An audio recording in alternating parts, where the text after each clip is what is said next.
తాపకోసారి బయటికి పోవుడు, పేపర్లు చింపిపోసుడు, బొబ్బ చేసుడు అన్ని బంద్ పెట్టి అసెంబ్లీ మీటింగ్లలో లీడర్లంతా ఓ రేవు పొండి ముచ్చట్లు చెప్తుర్రు. కొట్లాటకు కాదు చర్చకు సిద్ధం అంటుర్రు లీడర్ సాబులు. గిట్లనే తెలంగాణ అసెంబ్లీలో తీరు ముచ్చట్ల మీద చర్చ నడిచింది. ఎన్నొద్దులు పద్దు లెక్కల మీద పంచాది కూడా గట్టినే నడిచింది. మరిగా ఆఖరి నాడు ఏమేమి మాట్లాడిర్రు ఒక్కసారి అట్లా పోయి అరుచుకొని వద్దాం పారి. ఆఖరి నాడు కూడా అసెంబ్లీలో లీడర్ల ముచ్చట్లు జోరుగానే నడిచినాయి.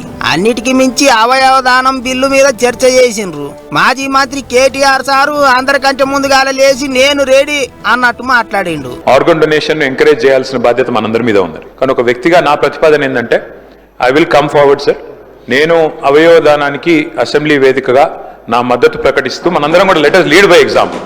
హౌస్ నుంచి మనందరం కూడా ఇక్కడ ఉన్న వాళ్ళందరం కూడా if we can lead by example, మన ఒక్కొక్కరం కూడా 2 లక్షల మందికి 3 లక్షల మందికి ప్రతినిధులం సార్. ఇక్కడ మనం let us lead by example. మన నియోజకవర్గాల్లో ఆర్గన్ డొనేషన్ ని ఎంకరేజ్ చేస్తే నేను వరుస ముందుండి నేను సంతకం పెట్టడానికి మొదటి సభ్యుడిగా ముందుకు వస్తున్నది. తల్లి ఓ జన్మనిస్తే అవయవ దానం మళ్ళో జన్మనిస్తుంది అన్నట్టు మాట్లాడిండ్రు లీడర్లు అంతా. అందరికంటే మొదలు నేనే సంతకం చేస్తా అన్నట్టు మాట్లాడిండు మాజీ మంత్రి. ఇగిదిట్లుంటే చెయ్యి పార్టీల కాబోయే మంత్రులు ఎవరబ్బా అని తీరు ముచ్చట్లు వస్తున్నాయి కదా. గిసోంటి ఆలల్లా మంత్రి పొన్నం సారు చెప్పకనే ఓ పేరు చెప్పేసిండు. గౌరవ మంత్రి గారు చెప్పింది నోటు చేసుకున్నాం అధ్యక్ష. గౌరవ సుదర్శన్ రెడ్డి గారు బోధన ఎమ్మెల్యే సుదర్శన్ రెడ్డిని మంత్రి అన్నట్టు మాట్లాడిండు పొన్నం సారు.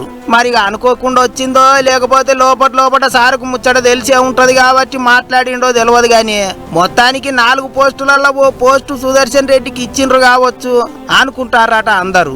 ఇగిదిట్లుంటే మేడ్చల్ జిల్లాల మున్సిపాలిటీలను GHMCలో కలపొద్దని మల్లన్న గట్టిగానే మాట్లాడిండు. మాకు దిష్టి తగిలిందా ఏం తగిలిందో మా మేడ్చల్ నియోజకవర్గానికి 61 గ్రామాలు పోయి అన్ని మున్సిపాలిటీలు అయినాయి. 3 కార్పొరేషన్లు ఉన్నాయి, 7 మున్సిపాలిటీలు ఉన్నాయి. ఇంకా మనం 3 మున్సిపాలిటీలు చేసారు. మాకు కౌన్సిలర్లు కార్పొరేటర్లు అంతా కూడా 10 ఏళ్ల కోసం రిజర్వేషన్ తెచ్చినండి మా టీఆర్ఎస్ ప్రభుత్వం. ఇప్పుడు 5 ఏళ్లలోనే మొత్తం సమాప్తి చేసారు కాబట్టి వాళ్ళంతా బాధపడుతుండ్రు.